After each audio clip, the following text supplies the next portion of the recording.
Hello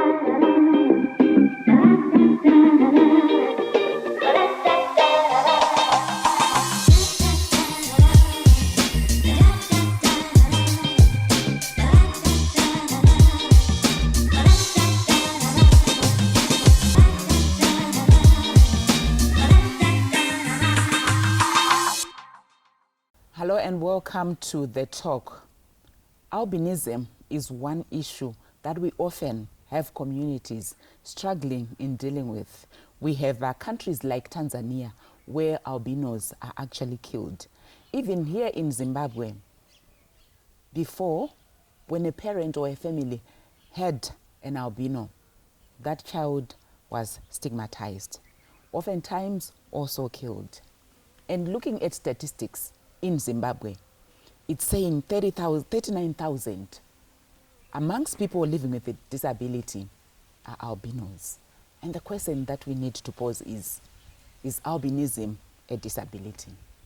On the program this week, that's our issue focus. And next week, we'll continue with that discussion so that we get more into that particular issue. We need to understand more. And on the program today, I have Brenda Madzimure. She is the founding director of Albinism, Miss Albinism Zimbabwe. Miss Albinism. Yes, Brenda Mudzimu, welcome. Thank you. The Talk. Thank you so much, Terry. Yes, I want to find out from you, first of all, these statistics that we were discussing even before we started recording, where albinos are looked at. We have 39,000 plus amongst people living with disability in Zimbabwe. And I want to find out from you, when you're looking at yourself, are you disabled? Okay, first and foremost, to correct you on albinos, we don't say albino, but we say albinism. I'm a person with albinism. I'm not an albino. You're not an albino? Yes, exactly. So that word, does it exist? Is it stigmatizing? Because that's how we actually talk about it. Yes, I know that you talk about it and you have been using it since, but now according to UN and according to researchers, when you say I'm an albino, it's something which is a bit meaningless, but I am a person with albinism. I'm not an albino, but I'm a person with albinism. Yes. So when we are looking at people now living with this, with albinism, and the fact that they are looked at as people with a disability. As for me personally, I am saying personally, I don't take albinism as a disability. Why? If you go to dictionary, what does that mean by saying disability? It means that you have something which is not functioning physically. It might be a leg, it might be a hand. Looking at myself, I can walk, I can run, I can use my hands, I can use everything. So I don't see albinism as a disability, but some people, they say albinism is a disability because of short eyesight. So it means that everybody who wears spectacles has disability. Yes. So does it go that when you've got albinism, you actually have short sight, or there are some who've got normal sight? Everybody with albinism has short eyesight due to lack of melanin in the optic nerve, like in the optic, So we want to go into your own personal story as Brenda Mudzimu. From the time that you were born, how was it living in society? How were people treating you? Honestly speaking, Tari, it wasn't easy to be someone who is different from the community. Knowing that born in 80s, where albinism was not that popular, and to make it worse, living in rural area, where I was the only one with albinism, home and away. At school, I was the only person with albinism. At home, I was the only person with albinism. So it wasn't that easy. In the community, people did not understand. And I remember those days, people were saying, if you're a twin, or if you're somebody with albinism, you're being killed. Yes. Because it's like, minana in English. It's a case to the family. Exactly, it's a case to the family. So, as for me, it wasn't easy. And looking at school, I remember this other day when I was in grade 3, there's a guy, a boy, in the same class with me. He threw a stone over my head and I was severely bleeding. Why? He used to call me Msope. Yes. And I don't remember any day walking with friends coming from school, because I know that people will attack me we don't talk together because they will attack me. They will come feeling my skin, you know, so it wasn't easy. Even in class, when I want to write something, as I said earlier on, that we have impaired vision, Yes. you know. So in class, if you are in a class, teachers did not understand me, I would say, I can't see as the board. They will say, so we cannot waste our time With you. with you only. You're not the only student in this class. So I ended up like losing hope a bit, like in schoolwork. I was not even paying attention, knowing that I can't see. And you know, you have to share books sometimes. Yes. So if there's somebody who is next to you, I want to share the book with him. But the way I see is different from the way you see. Yes. So I have to take like a close look so that I can see. So those people were like annoyed by what I was doing. And you see, he can pull or she can pull a book away from me. And I was left alone. So I was just feeling alone at that time. How when did I you was in then primary cope? school. Yeah. How did you then cope? Even from primary to secondary, how were you coping as somebody who's stigmatized, who is isolated at school, but look at you now? Yes, I remember at primary school, I used to walk alone, and luckily my cousins who were now at secondary school, they used sometimes to come and pick me up so that I won't feel that loneliness. And, you know, because I remember I could walk by myself, you know, from home to school, from school to home. But honestly speaking, as a young person, you need someone Yeah. to walk with and to talk to. But that time I did not feel it. So now I used to stay in Chiwota with my grandmother. I then transferred to Domboshava to stay with my mom since my mom divorced with my father. And now I was staying with a stepfather. But I like the way he looked at me. I was just like his child. But it came to be a challenge again when now I was at school where I was transferred. At least that primary school I used to be, at least people now were getting used bit by bit. Now at another school, it was really a challenge. I remember some other teacher shouting at me using my skin, like "Kutsukuruka kusina vamwe." I can imagine how you feel. And I remember I was in grade 6 at that time. And I was so touched. I used to cry each and every time. I remember lying to my mom that I have headache, which I did not have. Because I was thinking that going back to that school again, you know, I felt like quitting. But my mom used sometimes to say, you have to go to school. And I did not tell you every day what people were taking me at school or were treating me at school. So I just said, let me go. Now when I was at secondary, I remember this professor looked for a place for me at Daniko, where there are mixed people, able-bodied, people with disability, and people with albinism. And we were 3 people with albinism, I remember, in the same class. And the way we were treated, it was different as well. It was really different. So as for me, there was this talent show, Miss Disability and Miss Daniko. And me, I joined the Miss Disability one and I became the first princess. Wow. You know, so I just told myself that I can be anyone. Anybody I can be anyone else, regardless of the treatment and everything. So I started building confidence in myself. Like I have to do everything. I joined swimming. I didn't mind what people say. And I remember some other 2 girls, they were saying, Brenda, you don't have to join these people. You know, you see how people are treating us. But as for me, I used to push myself. And they used to be embarrassed, I remember. By the way, like I remember someone said, but you know, I liked it because that's what I was. Yes. So that's what built confidence in me. But school-wise, I did not perform well. Since sometimes you'll be just hiding yourself. Like if I go, people will say, "Urukuti varidzira" on board. So I just ignored everything until I finished. My results were not that good. I came out with 3 subjects only. So when I'm looking at you, I know we are now supposed to go for a break, but I'm seeing this young woman who persevered with her life, who continued with her life, despite all the stigma that she was facing. Yes, we are going to hear more in terms of who exactly is Brenda. Despite facing that stigma, yes, she had 3 subjects at O level. But when you're looking at her, when you continue to listen to her story, you will see that the failure that she had, just coming up with 3 subjects, didn't limit who she is, who she is going to be in life. Join us after the break.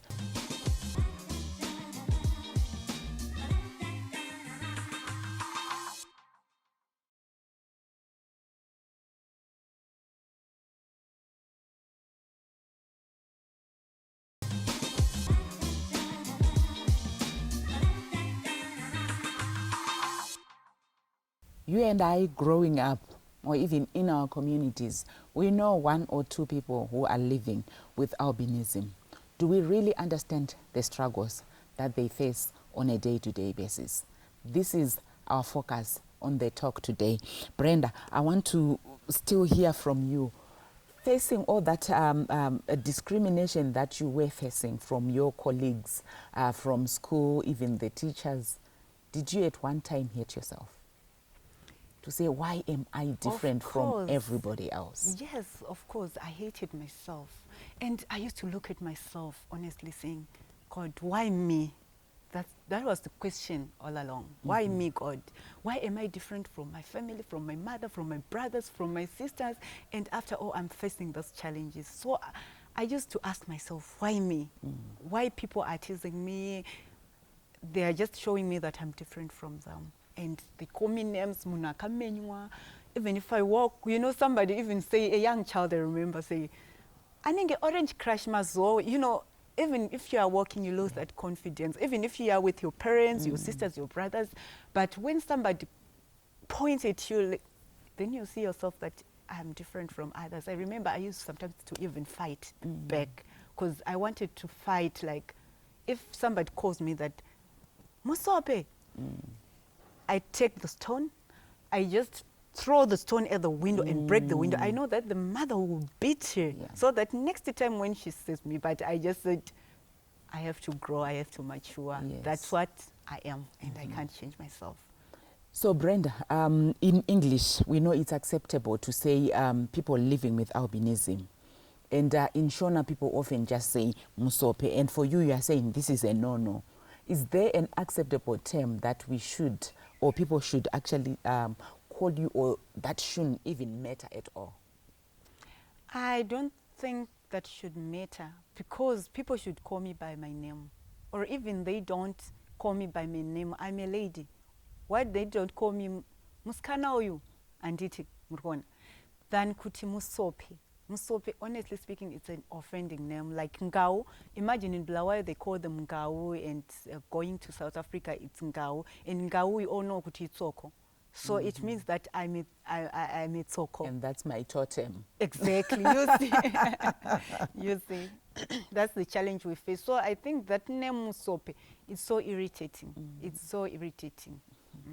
Well, you're hearing from Brenda, what she is saying is, you as a person, you're not called by who you are, you're called by your name. So we should try by all means to desist from using all those words that we grew up knowing, that we grew up saying on a day-to-day basis. So what motivated you to form Miss Albinism Zimbabwe? Could you share with us that journey? How did you come up with this initiative? Okay, I ended up when I was at school, when I finished my O-level and I came up with 3 subjects. I tried by all means to look for a job. I didn't get a job. I tried by all means to do other courses. I did till operating, I did cosmetology, I did business management. But when it comes to look for a job, I didn't get a job. So my passion was to become a nurse all along, you see. But I just thought, no, it's better for me to go back to school. I can't find a job, I can't find anything. Let me go for nursing, because that was my passion, though I didn't make it at my O-level at first time. Then I went back to school. I can't tell you that I went back to school at what age. You will be surprised. I'm telling you. Tell us, who would want to hear I went back that. to Form 3 when I was in 26 years old. Wow. I went back to school. I wore a uniform starting from Form 3, because I knew what I wanted. Yes. They say dance and pursue your dreams, so that's what I was looking at. So I just managed to pass all subjects, because I just wrote all of them. So how many did you pass? I passed 8 subjects, Wow. including mathematics, including everything, which I hated at first. So now when it comes to looking for a job, I wanted to look for school of nursing. I went and I took time again to get that nursing. And I remember, for me, I don't give up. That's my motto. I will never give up. I finally got it in 2016, and I finished in 2018. So what motivated me now to have this Miss Albinism? So you are trained nurse, Brenda? I'm a now qualified registered general nurse, yes. Okay. So what happened is, I just thought that Yes, now I'm a nurse and I'm brand. What about my young brothers, Yes. my young sisters with albinism? They are still crying. I have to look for something for them so that I build their confidence. I instill, like, I show them that no, you are people just like any other people. There's this beauty beyond the skin. So you don't have to look what the society says or do to you. You just have to carry on. So I had to form the Miss Albinism Zimbabwe Trust, which hold an annual pageant for persons with albinism. And we do it annually. We crown our queen, our king, our first princess, second princess, Miss Personality, because I believe that there's this beauty beyond the skin. I want to show people that no, we are trying to raise awareness in a positive way. So it is a good initiative. People, they accepted it and they joined. In 2018, we held our first of its kind in Zimbabwe, second to Kenya, you know. So I just thought that, yes, we have to avoid those social factors that may lead to stress and low self-esteem. Yes. I believe that crowning, me, I didn't take it as a pageant. Yeah. That's why we don't have age limitation, we don't have body limitations, we don't have anything. But what we want is to say, if I crown you to be the queen, go out there and say, I can do it. Social inclusion, community inclusion, we need it. We need what we are doing as well, because we are the same people like you. So that crown is just giving people, like, you have the confidence to do it. Yes. Well, that's Brenda sharing us her story. She's saying she was motivated by the motto of saying dance and pursue your dreams. And for her, going back to Form 3 at 26 and eventually passing her subject, now a qualified nurse. We continue with Brenda's story after the break.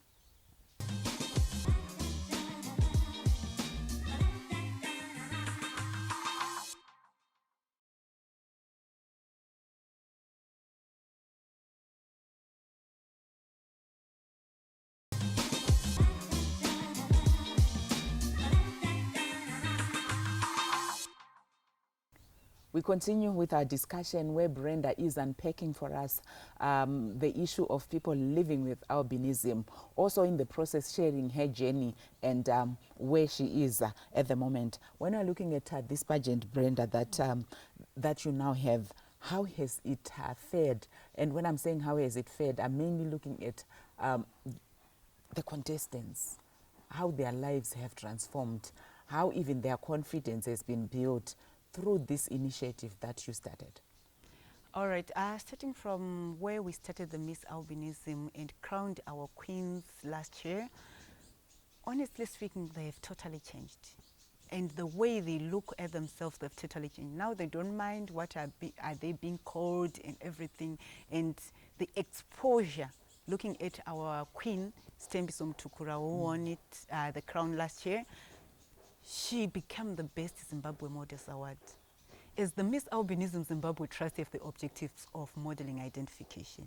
So I believe that she was identified as a great model in Zimbabwe, and she won it amongst the so-called normal people, you see, but she went home with it. So if it wasn't Miss Albinism Zimbabwe, was she going to be recognized in the community? No, she wasn't. And she became the judge at the University of Zimbabwe, the Miss University. She was the judge. She went to South Africa on the day of the International Social Day of Justice.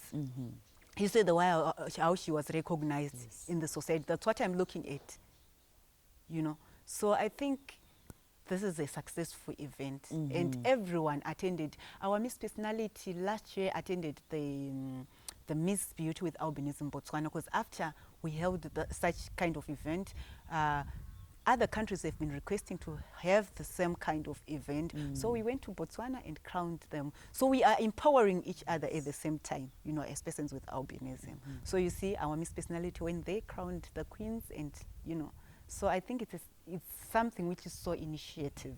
Do you also get to interact with parents of like girls or boys who are living with albinism? Any challenges that them as parents do face? Because we know, like, for mothers, some get divorced, some face all forms of abuse from the husbands. Why have you given birth to a person living with albinism? Do you also get to interact with mothers especially?